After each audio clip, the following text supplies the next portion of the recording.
ማለት አንድ ላይ አይደለንም ማለት ነው። ኧረ ምንም አልነገረኝ። ምንድን ነው ማር አስጨነቅሽ? አያቴ ታማ ምን ሆና? ኧረ አልነገረኝም። ያው እንዳልጨነቅ ብሎ ነው የሚሆነው። እና ታዲያ አንቺ ሄድሽ እንዴ እሷ ጋር? አሁን እንዴት ናት ታዲያ? የለም ደህና ናችሁ? መጣችሁ እንዴ? መጣን። ኧረ መጣን። ስታስጠላ እና ከላይ እንወርዳለን። ጭራሽ ኧረ እዚህ ከቀረሹኝ እንዴ? እኔ እናንተ መቀለጃ ሆንኩኝ። ይኸውልሽ እኛ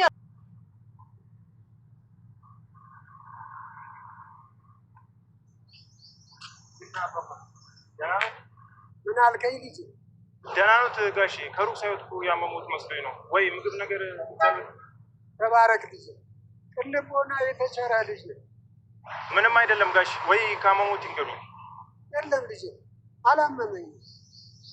ኧረ ምንም አይደለም ጋሼ። ምን ሆነው ነው? ምን እባክህ ልጄ፣ ልጄን ልጠይቅ መጥቼ አንዱ ሊያዝልህ ብሎኝ ልብሴንም ስልኬንም ይዞብኝ ጠፋኝ። አይ አባባ፣ የከተማ ሰው አይታማም። ተው ልጅ፣ እንደዚህ ብለህማ አትገምድ። እንዳንተ ያሉ ቀና ልቦና ያላቸው ሰዎችም አሉ። እሺ አባባ፣ ስልክ ቁጥሯን በቃሉት የሚያውቁ ከሆነ ወይ እኔ ላስደውልልህ። ቁጥሯን ይንገሩ። እሺ ልጄ ተባረክ። 09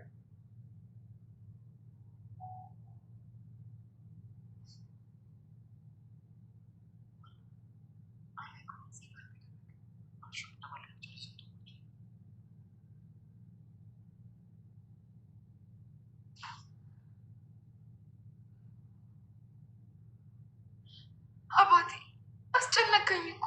ምን ውስጥ ገብቼ ልፈል? ሐኪም ሳማክር ደግሞ መፍትሄው መሳም ነው አሉ።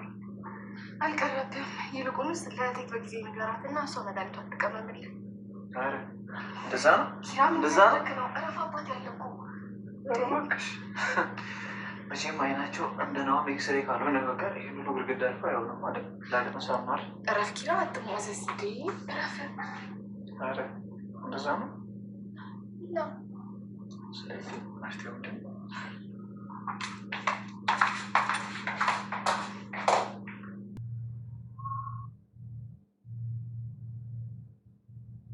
እንዴት መጣ?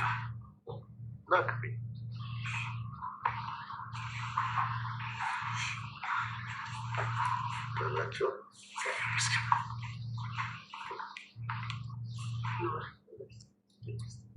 ተሾመ እባላለሁ። የኪሩ አባት። አሰግድ እባላለሁ። የጽናት አባት ነው። በጣም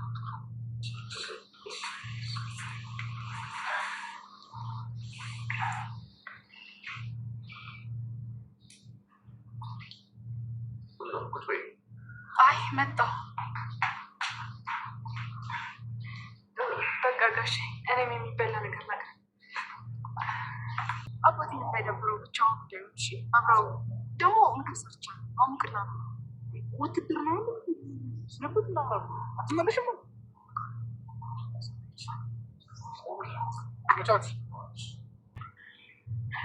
አባቴ ለእኔ ሲል ሕክምናውን ትቶ ሲመጣ በሌባ እጅ ንብረቱን ተሰረቀ።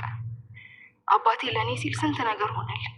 ምንም ሳይጎለው ሞልቶ የፈሰሰ ሀብት እያለው እኔን እንጀራነት እንዳላይበት ሲል ለብቻውን አሳደገኝ። አሁን ደግሞ ለእኔ ብሎ በከተማ ቤቱን ለቆ ሲንከራተት ማየት ለእኔ ትልቅ ህመም ነው። ግን እኔ ለእሱ አንድ ትምህርቴን እንኳን መማር አቃተኝ። ለምን ግን? ለምንድን ነው ጽናት እንደዚህ ደካማ የሆንሽው? ለምን? ያልተፈታ ህልም እየኖርኩ ነው።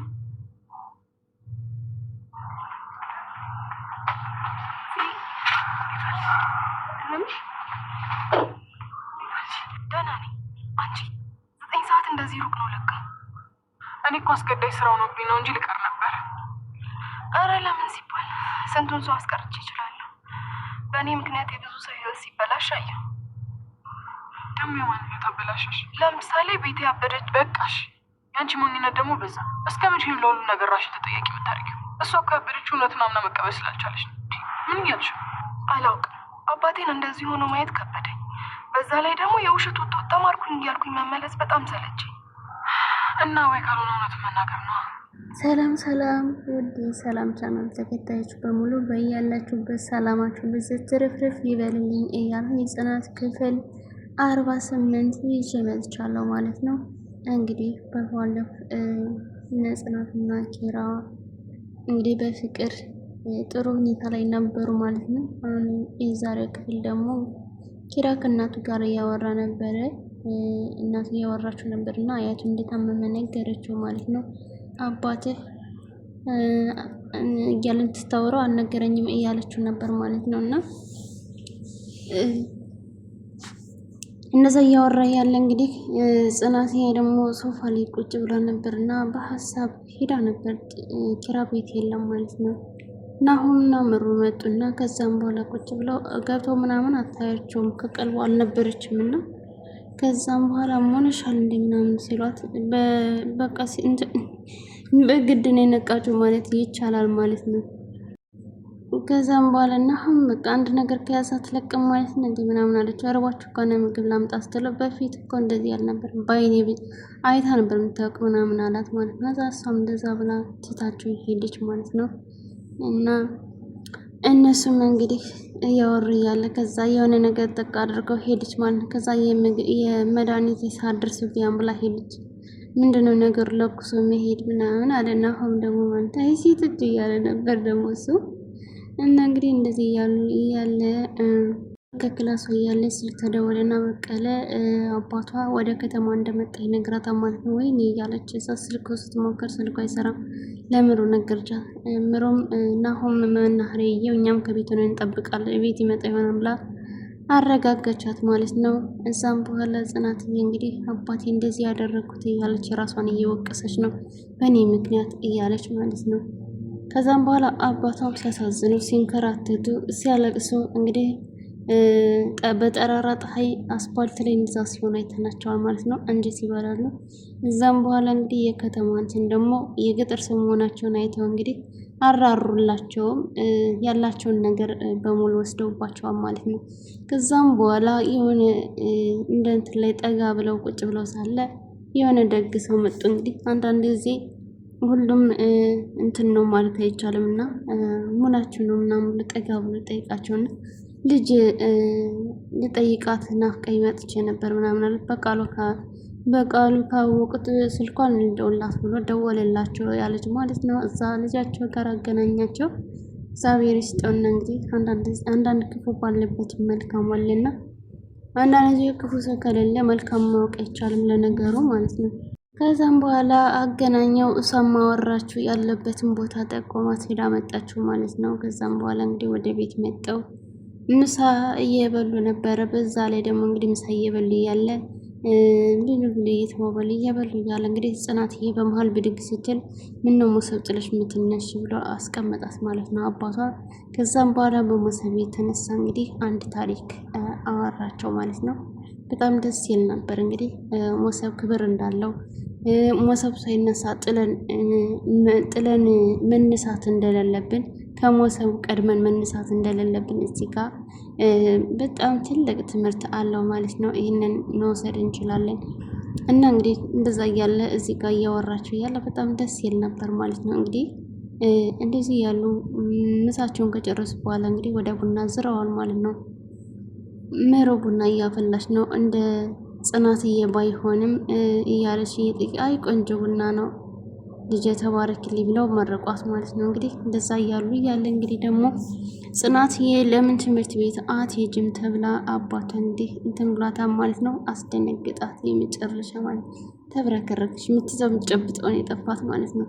እዛ ውጤትሽን አሳይ ስትባል ደግሞ አይ ተመልሶ ሄዷል አለች ማለት ነው። ውጤት ለማሳየት እዛም በኋላ አባቷ እንግዲህ ማለት ነው ከአንቺ ምጣ ብዬ ነው እንጂ ሁሉን ተረድቻለሁ እያልን ገብታቸዋል ይመስለኛል እንደኔ ማለት ነው። ከሁኔታዋም ከሁሉ ነገሯም እንደዛ ስትሆን ትምህርት እንደማትማር የገባቸው ይመስለኛል ማለት ነው። እና እንግዲህ እንደዛ ብላ እንትን ብላቸዋለች። ጽናትና ኪራም ደግሞ ጉንጭና መመይ ብለው እንግዲህ ኮሽና እያሽኮረመማት ነው። እና በዚህ ያሉ እንግዲህ ጽናትዬ ትምህርት ቤት ሊሄድ ብላ ጠዋት ላይ ተነስተው ሂጅ ምሯለችልኝ ብሎ አባቷም ሰዷታል ማለት ነው። እና እንግዲህ ኪራ ትምህርት ቤት ሄደች ለምን ትምህርት ብሏታ ማለት ነው። እዛ ጠቀሰችው ማለት ነው። እሺ ብሎ እንግዲህ የትም አንከራቶ ይዟት መጥቷል ማለት ነው። እዛም በኋላ ዩኒፎርሟን ሳታወልቅ የኪራ አባት መጣ ማለት ነው። ግን የኪራን አባት አድንቂያቸዋለሁ። የገባቸው ናቸው። እውነትም የገባቸው ትልቅ ሰው ናቸው። የምር በዩኒፎርም እያዩት ዝም አለው ማለት ነው። እንግዲህ አንዳንድ ጊዜ ግን ምንም አላለም ማለት ነው። እንግዲህ እንደዛ እያሉ ኪራም ለአባቱ ተማሪ እንደሆነች ነው መሰረተኛ እንደሆነች አባቷ አያውቅም ብሎ አስጠነቀቀው ማለት ነው። እንግዲህ ጽናት የውሸቷን ቀጥላበታለች። ተማሪ መስላ እየተመላለሰች ነው ማለት ነው። ከዛም በኋላ የአባቷ ነገር አባቴ እንደዚህ አደረገ ብላ ደግሞ እየተጸጸተች ነው ማለት ነው። በጣም ተሰምቷታል። እዛ ትምህርት ቤት ሄድ ብላ የሆነ ካፌ ውስጥ ቁጭ ብላ ከሰኒ ጋር እያወራች ነው ማለት ነው። እንግዲህ ሰኒም እውነቱን ተናገሪ እያልቻት ነው። እሷም ደግሞ እንግዲህ ስራ እንትን ብሎብኝ ምናምን ስትላት የስንቱ ህይወት አበላሸው ምናምን ስትላት የማንን አበላሽ ስትላት ለምሳሌ ቤት ያለች ቤት እኮ እውነቱን አምና ለመቀበል ስላልቻለች ነው እንጂ አንቺ አይደለሽም ብላ ተናነቻት ማለት ነው። እዛ የአባቷን ነገር ደግሞ አባቷን ደግሞ ተማሪ ብሎ ያለባት እሷ የት እንደምትውል ምናምን ስትነግራት እሱን እንግዲህ እውነቱን ተናገሪ ያለቻት ማለት ነው። እንደዛማ አይሆንም ማለች ማለት ነው። ግን እንደኔ እውነቱን ብትናገር ይቀላታል ነው ማለት ነው። እና እንግዲህ እውነቱን ትናገር እና ትገላገል። እሷ ግን እንግዲህ በመደበቆት ተስማምታለች። መስኪራም ደግሞ ደግፋታለች። እሷ እንናገር እስክትል ድረስ ብሏል ማለት ነው። እና የኪራ አባት ግን በጣም ተመችቶኛል፣ ግን ለምንድነው እንደዚህ በዚህ የተቆረቆርክላት እያለው ነበር። ታሳዝነኛለች ጥንካሬዋ ምናምን እያለ ደግሞ መሞገስ ጀመረ ማለት ነው። እና አባትዬ ደስ ይለኛል ማለት ነው። እንግዲህ ጽናትዬ አይዞች፣ ተናገሩ፣ ተጋፈጡት እውነቱን እላለሁ ማለት ነው።